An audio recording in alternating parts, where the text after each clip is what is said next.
Hello everyone!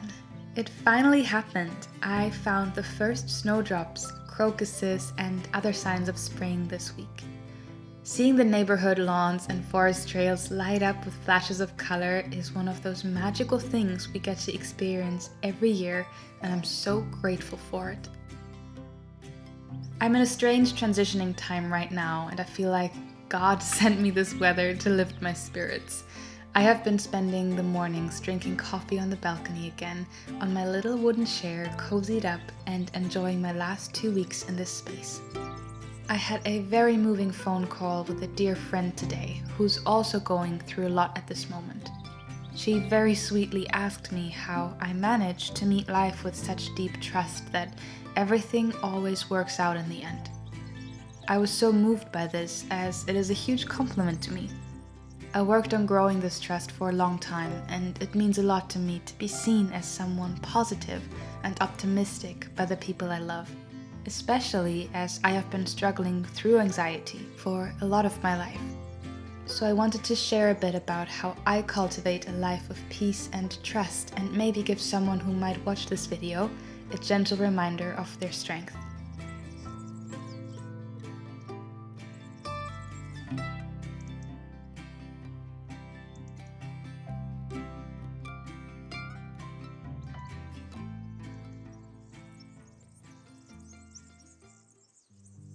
For a long time, I used to let fear dictate my everyday. During my worst months, I didn't leave the house, and when I did, I ended up locking myself in public restrooms while suffering through various panic attacks. It took a while to learn about what was happening to my body in those moments when I felt that I couldn't breathe and I was free falling with no ground under my feet. Every decision seemed impossible to make, and every small issue felt like an existential danger to my nerves. It took years to teach myself this, but now I know that this danger simply isn't real. Anxiety is like a magician that can play tricks on us and create versions of the truth, but all it can ever show us is an illusion. In most cases, catastrophe doesn't strike, and I have learned that when it does, it was never predicted by my raging fears. My sleepless nights circling through worries with a racing heart have never ever actually helped me protect myself of a possible catastrophic outcome. What I needed to do was to change how I speak to myself. I know it sounds like a small thing, but actual, verbal, positive self-talk has been so helpful to me. I now reassure myself all the time that I am safe, I am supported, and I am loved. And even if I don't feel like those things, I remind myself that I am worthy of them.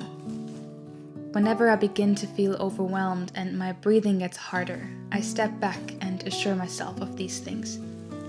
And like watering a seed over multiple years, this has grown into a wonderful habit and a garden of trust, not only in myself, but also the possibility of life. Throughout the most difficult stages of my life, there has always been an answer or a small miracle that presented itself unexpectedly. I believe that when we show up physically for the life we want, and we treat ourselves and others kindly, and we think and speak positively, life will always happen for us. Doors will open that we can't even imagine right now. God or Mother Earth, or whatever you would like to call it, wants us to experience peace. It's in our nature to grow and expand and belong, and therefore I think that we are never left alone in despair. We are surrounded by beauty that can help us through the darkest of times, like spring coming after a long period of winter. I now have so much trust that no matter how dark times get, there's always a path forward, and it starts with a small seed of love and patience.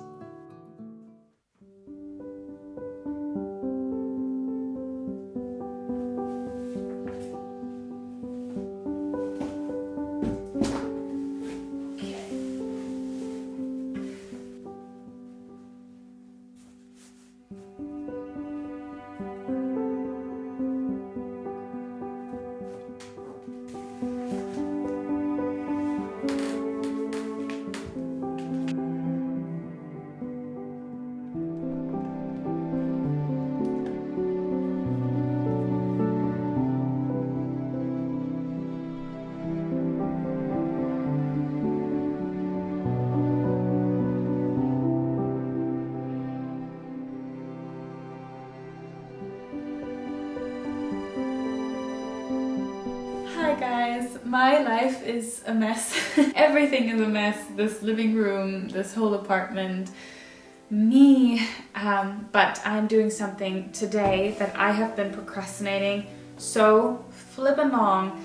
I have a pile of clothes that I just need to tailor, and I want to do that before I move, because I think afterwards, when everything's kind of even more chaotic, I'm not going to be doing any sewing anytime soon. So I have so many clothes. They're all thrifted, hand-me-downs, gifted to me from friends, and I just need to go through them and make those minor changes. For example, this top is so cute, but kind of really loose and boxy, so it's going to get a bit of a waist band, I think like an elastic situation, and all of the dresses I'm basically just shortening, tailoring, and like taking in the sides especially. They're always kind of a bit too big at the sides, and loads of stuff like that. It's not very fun or not really creative, but it has to get done because I don't want to waste clothing any longer by not wearing it, because there's just some minor things that I need to fix about it, and I don't like throwing things out and just getting new stuff. I really want to make the things I have last and give everything that I bought or have as much life as I possibly can. And sewing is a really important way for me to do that. So let's get that done, finally.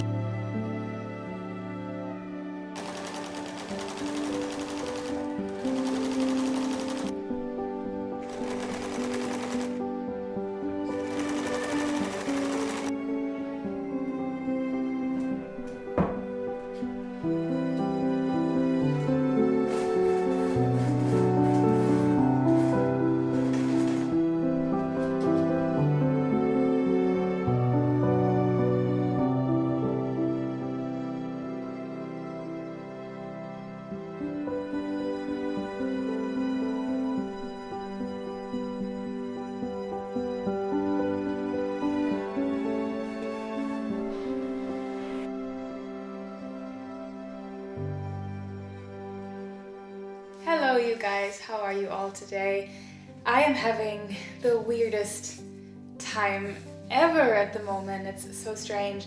I'm trying to still film these videos and kind of find beauty and pretty moments in my life, and it helps me feel a bit more grounded, you know, like making food and just spending time at home. But the reality is that outside of what you see, I am surrounded by moving boxes and piles of junk, giveaway stuff, donations, furniture is being picked up every day. I had to rearrange some things, but tomorrow I have a girl that I found on Marketplace come here, and she's basically taken my entire apartment.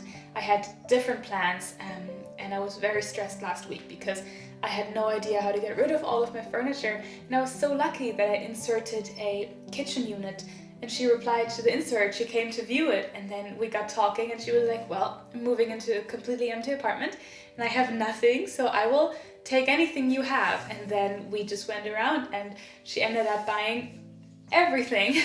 The couch, the entire kitchen, everything. So all of today and tomorrow I will just be spending packing. And it's crazy because my bed was picked up yesterday and I'm sleeping on the couch right now, but then my couch is also going tomorrow, and then I have a little guest mattress. In 2 weeks from now, I am out of this apartment and out of the city, and then almost out of the country as well. But I think things are actually going really well. It's not as stressful and complicated as I thought it would be, at least so far, so knock on wood for me, because I don't want any unnecessary stress.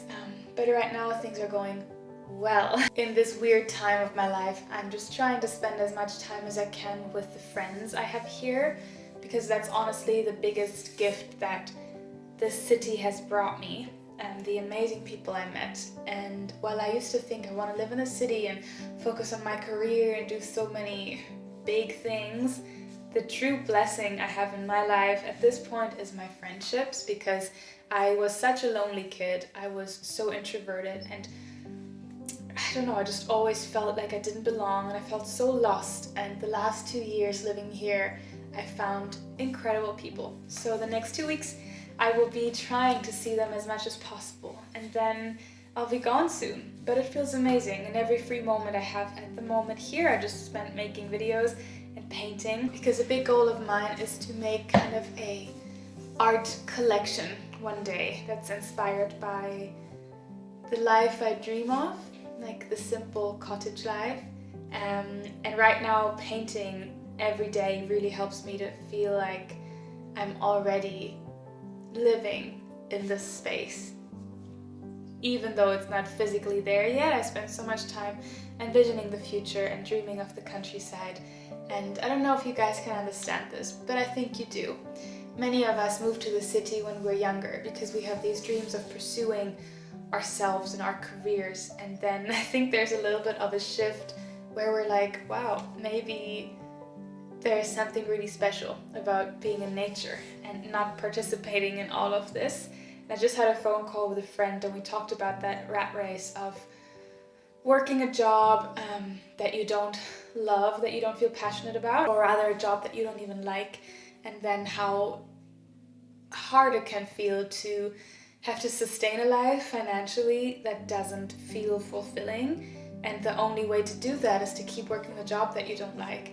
And while I wasn't working a very corporate, typical rat race job, I still felt like I was just here in the city trying so hard to survive with all the prices of living these days and not even liking the majority of what I spent my time doing. So the dream is to move to the country and then also pursue different things and feel like every day the time that I am given to live on this beautiful earth, I feel more present and I feel more connected and it feels more peaceful and not so much like having to, fight a little bit every day to stay in the game.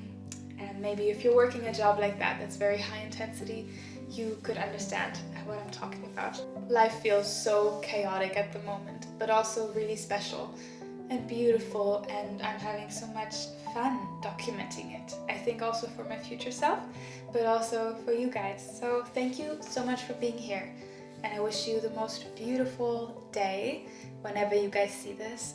For me it's always the Sunday, so I wish you a beautiful weekend. I'm sending you all of my love, and I'll see you next week. Bye-bye.